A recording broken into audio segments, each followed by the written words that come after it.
Let's actually start with the need to talk about sales efficiency. Like what has changed in the last 2 months that every board and every CRO and literally every company is now talking about efficiency in general and sales efficiency in particular. And so the big thing is that obviously the markets have completely changed, right? The public markets have crashed 70 to 80%.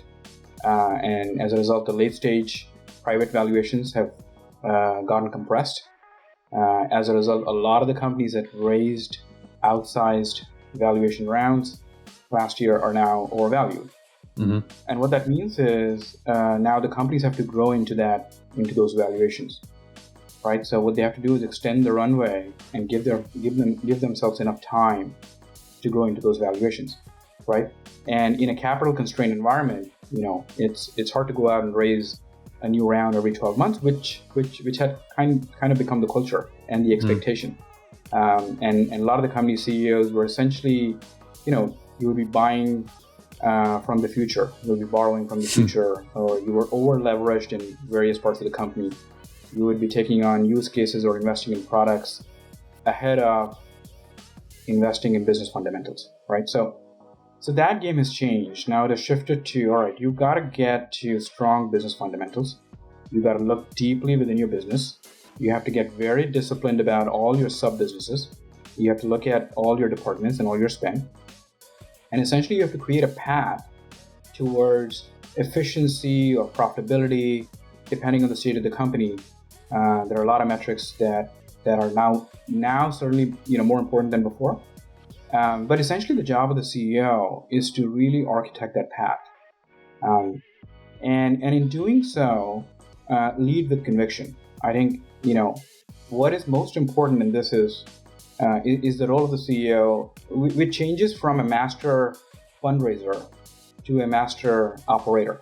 So the CEOs, on one hand, they have to deal with boards and the same investors and boards who are encouraging hyper growth and over leveraged growth have completely flipped and are encouraging, in some cases, cuts, layoffs, deep cuts, and so forth.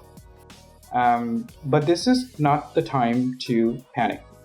And this is not the time to look at efficiency in isolation. This is really the time to use the force function of market correction to inspect your business deeply and then identify what is the right path. And maybe the path includes making certain spend cuts or driving efficiency in certain areas, or maybe it does not. But it's not one size fit all.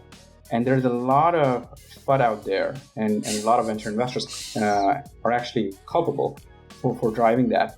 And it has resulted in sort of a interesting relationship between various CEOs and various boards, right? So I think the job of the leader is to really now have conviction more so than anything else. You've got to lead with conviction. You have to believe in your plan. You have to create your plan A. You have to create your plan B. You have to create the path. So it's not just about making certain things efficient or just sales efficient. You've got to look at your business in totality. You have to understand how you're doing relative to market. What is your market position? What's your fundability? What's your runway? Architect that path, and then sell that to the board, to the employees. Your job is to get everyone aligned on that and really lead. And I think that is a narrative that I think is missing in today's conversation. I think the focus is a lot on sort of mathematical efficiency, which is important, and we'll get into that. But it's also about, okay, how do you lead in these uncertain times? Because people's lives are at stake. And so, I think that's at least the way I think about it.